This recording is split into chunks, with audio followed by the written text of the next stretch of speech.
It's Monday, Tuesday, Wednesday, Thursday, Thursday. It's the preview show. It's the No Nay Never podcast.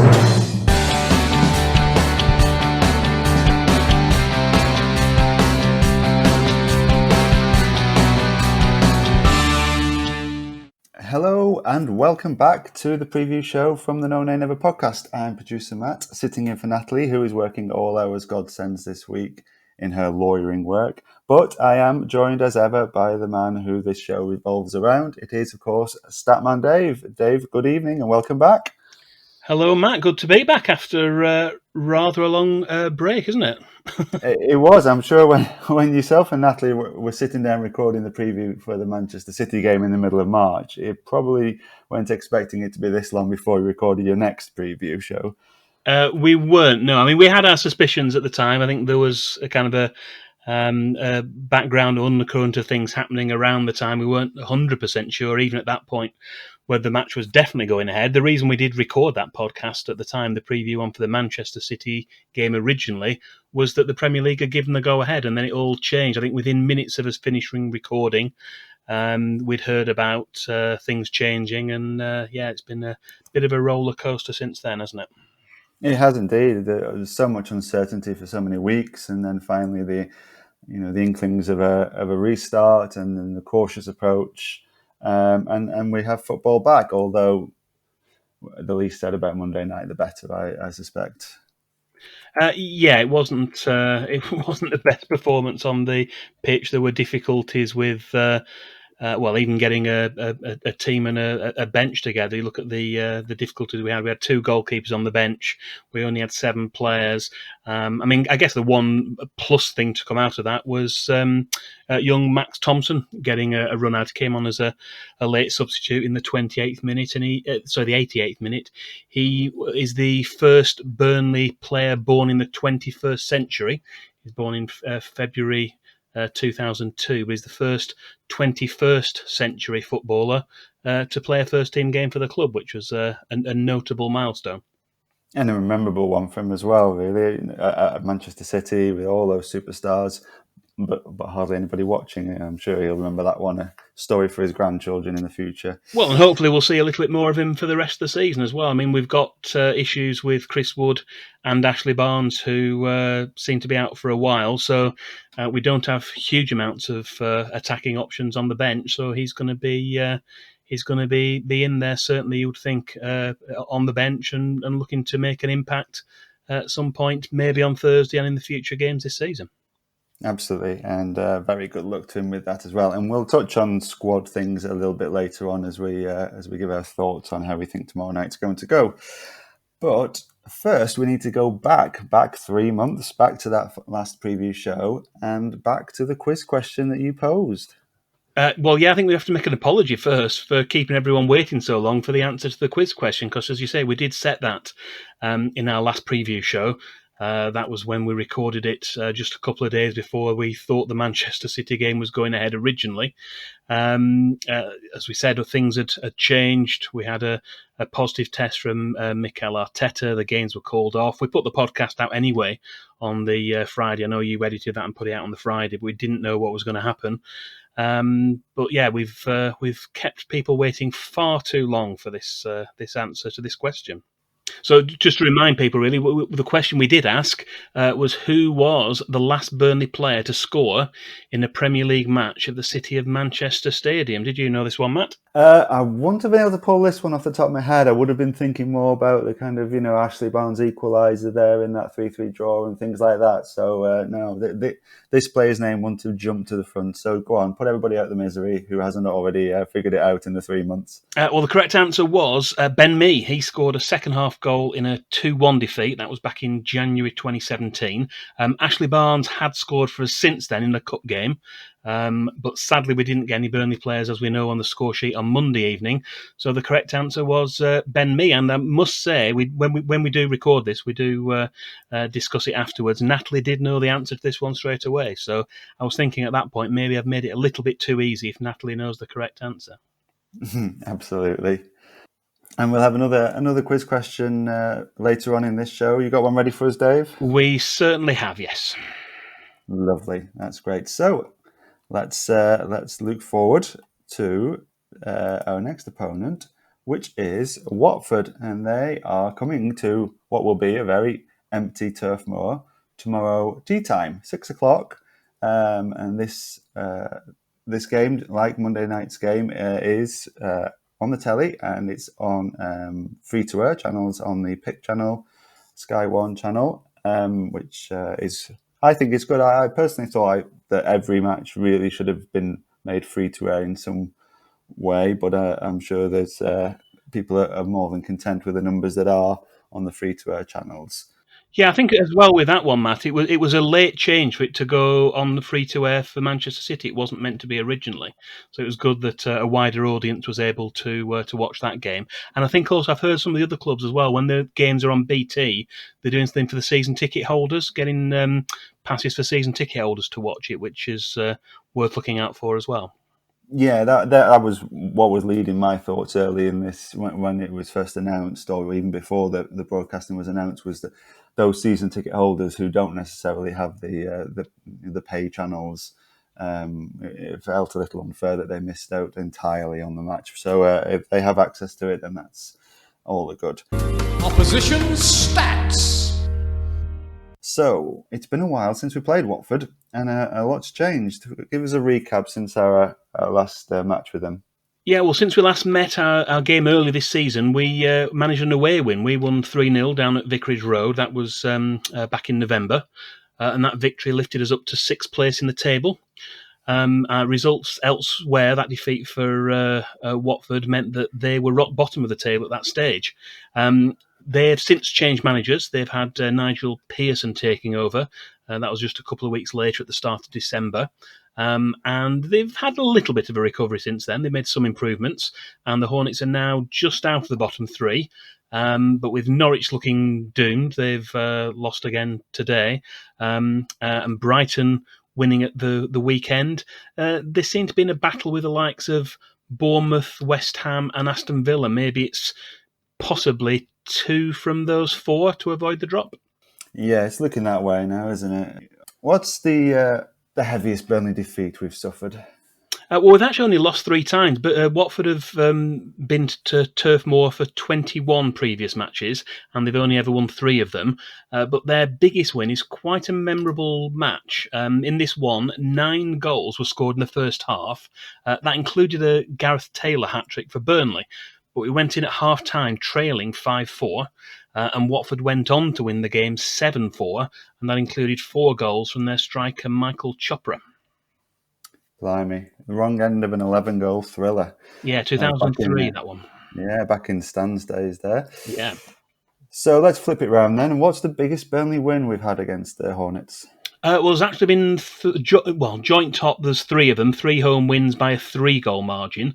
The most recent of those 3 was a 4-1 win, and that was back in the Championship in December 2005. Steve Cottrell was manager by then. John Harley scored twice for us, including a second-half penalty. Marvellous. And thankfully we don't have to look too far back for our last win against Watford. Tell us about that one, Dave. Our last win at home against Watford was December 2017. Scott Arfield scored the only goal. That was just before half-time.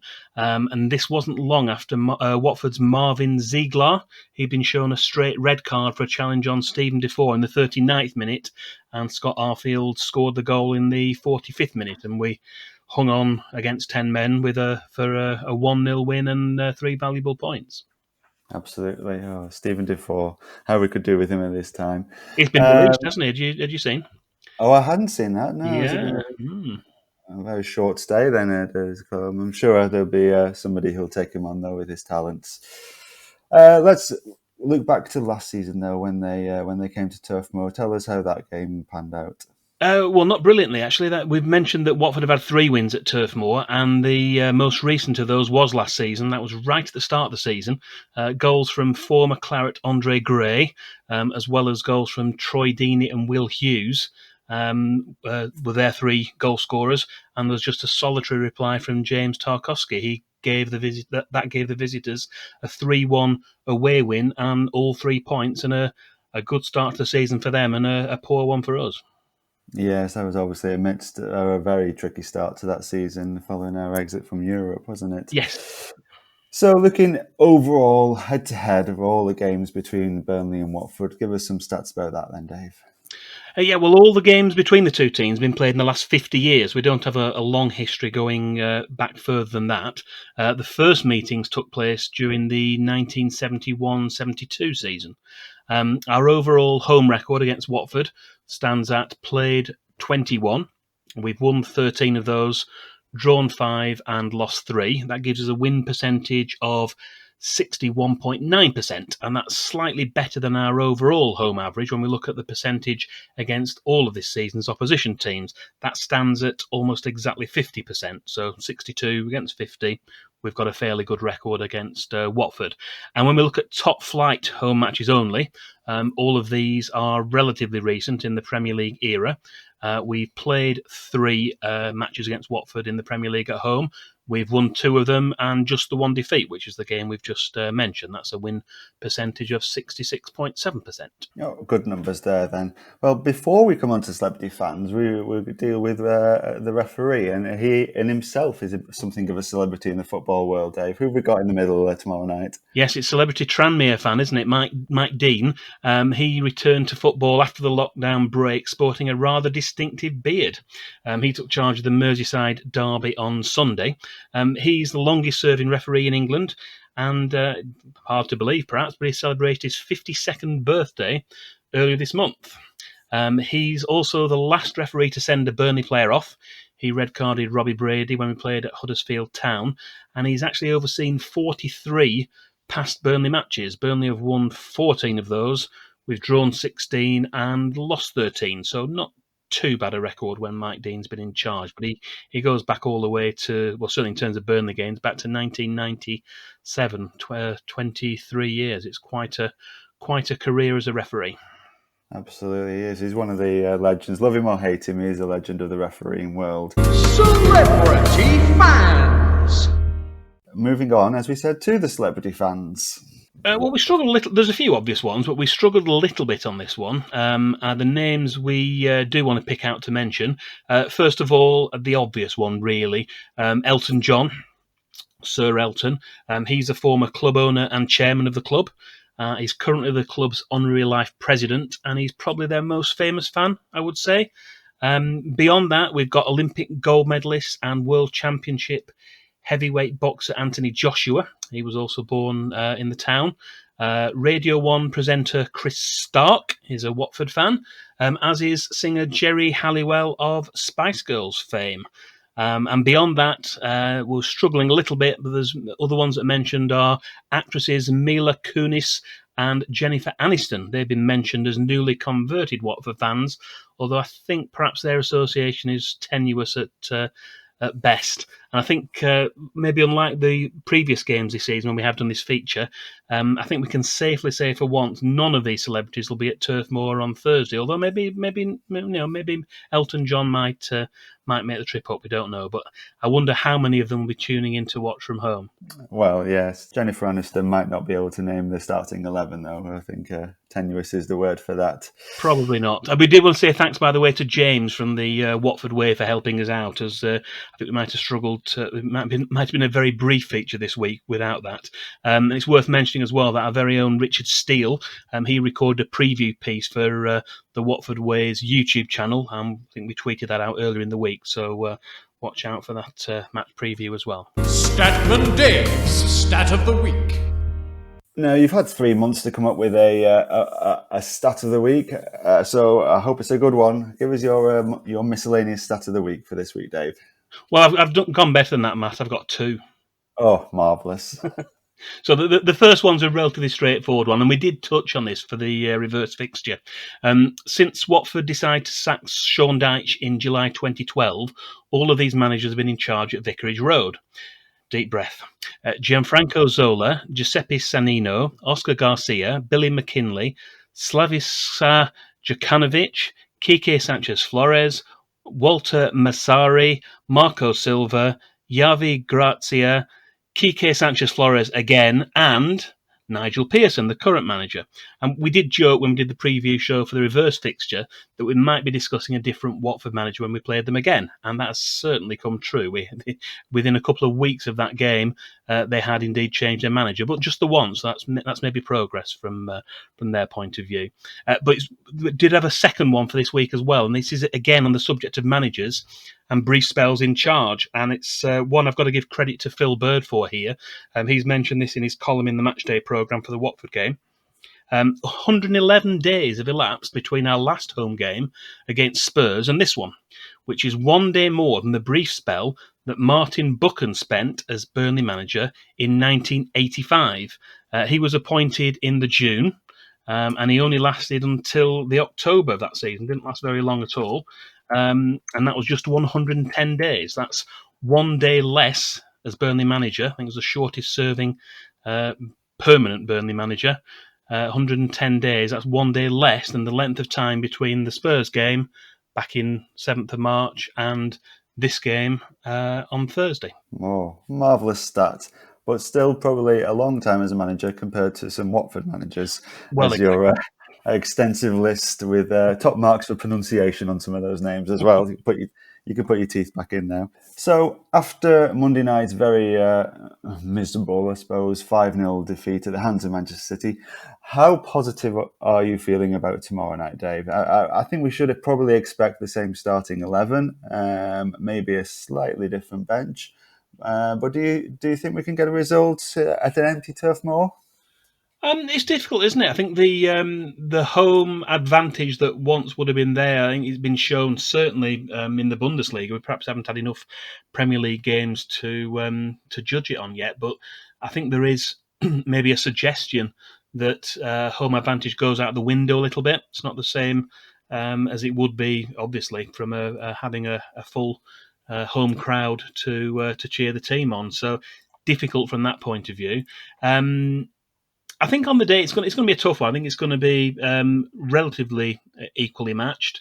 Watford are a better side than they were earlier in the season, but they still haven't picked up enough points. But they are in a position where they need the wins. They need the wins to get away from that battle, that group at the bottom. So they'll be giving everything. And I think in Nigel Pearson, that he's a manager who he's got a decent record. He did reasonably well keeping Leicester in the Premier League, and then lost his job at the end of the season. But he's done reasonably well elsewhere. He's going to have his team up for the game, and I think it's going to be a relatively close one. I think it might, giving a prediction, I think it might be a draw. I'm going to go for 1-1. Obviously, we've got one extra name we can put onto the bench or even onto the starting 11 for this match, which is Phil Bardsley, who's signed up for another year with us today, which was some good news for this week. Yeah, we've gained one, and other four have obviously been confirmed in terms of Jeff Hendrick, Aaron Lennon, which I think we knew about anyway, Joe Hart, and Adam Legzin's leaving. But on the flip side, obviously there's an extra year's contract for Phil Bardsley, so he'll certainly be involved in the matchday setup. Means that we may well be able to fill the bench on Thursday. I think Mace Goodridge is mentioned as possibly being available to be involved as well on Thursday. So I think it'd be a start if we at least have 9 substitutes available. Again, we don't have too many attacking options on there, so that's going to be perhaps difficult. I think the other teams do have bigger squads and can maybe make 3 or 4 substitutions and make change and attack teams. They've got the personnel to do that, whereas we don't have the depth of squad to be able to do that. We may have if we had the likes of Ashley Barnes and Chris Wood available, but we don't have them and won't have for a little while by the sounds of it. No. I don't think we'll necessarily see Ashley Barnes really again this season. Maybe off the bench if we see him at all in the last couple of games, perhaps. Hopefully, we'll see the likes of Gudmundsson and Wood make a return in the next game or two. We're certainly going to need some fresh legs as these games come thick and fast twice a week for the next few weeks.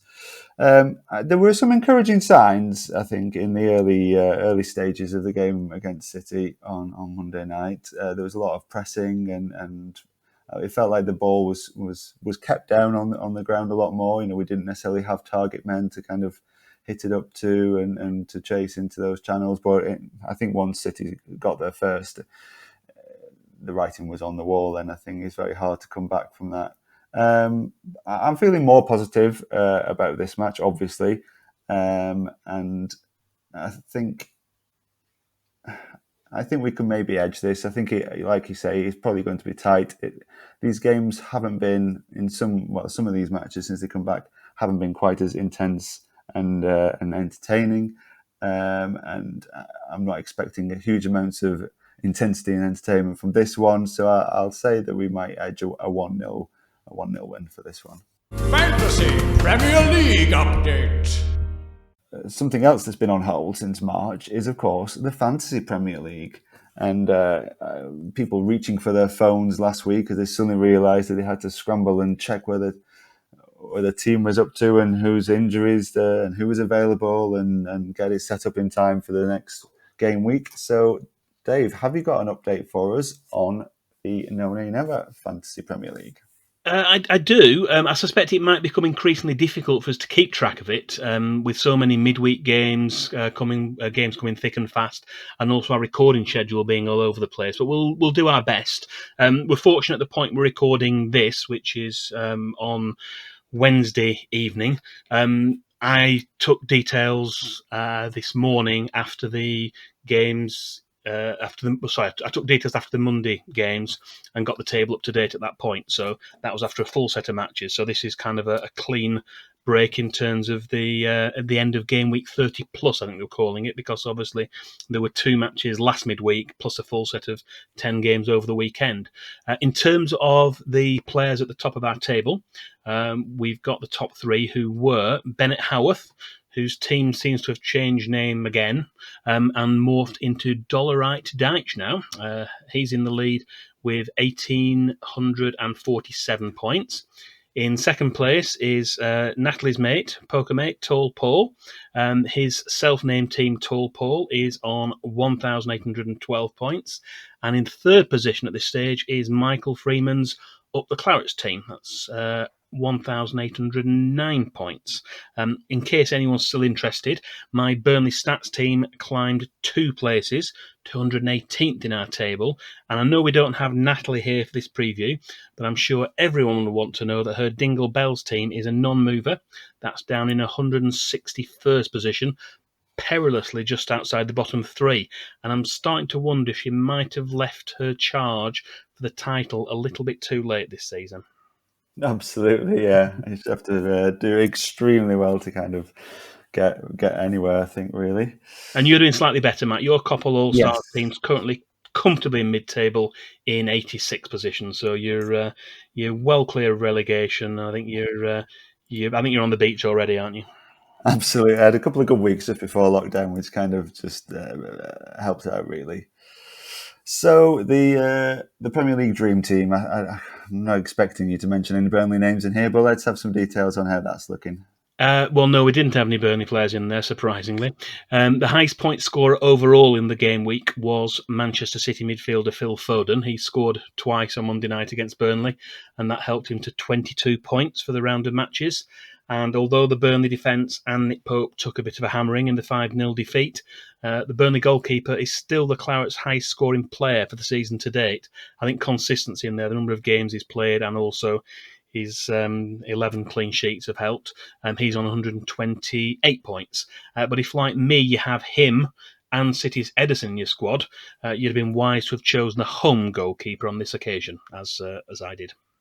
Absolutely, indeed. Well, we'll be back with another Fantasy Premier League update as and when we get to the next preview show and as and when the game weeks are completed. And we'll keep you updated on the race to win the coveted title of No Nay Never Podcast League champion. Statman Dave's quiz question. Finally this week, yes, we've come to the end so quickly. After 3 months, we've rattled through it. We just have the small matter of a quiz question. So, Dave, what have you got for us this week? Okay, this week's quiz question involves goal scorers, and we've already mentioned earlier in this preview show Watford's top goal scorer in games against the Clarets, and that's Michael Chopra. He famously scored all 4 of his goals in just one match. That was the Hornets' 7-4 win at Burnley in 2003. But for this week's question, we want to know if you can name the Burnley player who has scored the most goals in all matches between the two teams. That's all matches, home and away, between Burnley and Watford. Ooh, that's a tricky one. I certainly can't bring that to mind off the top of my head. I'll have to go away and have a think about that one. If anyone does know the answer, Dave, just remind them once more, after I say it's been that long, how can they get in touch with us? How can they send us their answers? The best way to get in contact is to tweet us on Twitter or send us a direct message. That's at No Nay Never on Twitter. You can email us. That's podcast@nonaynever.net. And you can also reply to this post. We'll be putting up a post on Facebook for the preview show on the No Nay Never Facebook page. And we will reveal the correct answer at the start of our next preview show, which will be for the Crystal Palace match on next Monday. Absolutely. So, and that show will be out by the end of the weekend, I should imagine, or first thing Monday morning. All that remains for me to do is to thank Dave for joining me this evening. We don't have any travelling fans to wish a safe journey to this time round, so we wish a safe journey to any journalists and any staff who are making their way to Turf Moor tomorrow evening. And we say thank you to everybody who's worked hard behind the scenes at Turf Moor in order to make this match happen, as at all stadiums. It must be very difficult and a very strange situation to be in at the minute. Final thanks, of course, to you, the listeners, for downloading and listening to our preview show. We hope you enjoyed it. We always welcome feedback on the channels that Dave has just mentioned there for the quiz answer. And hopefully Natalie will be back with Dave in time to preview Crystal Palace. I've been producer Matt. This has been the preview show from the No Nay Never podcast. Until next time.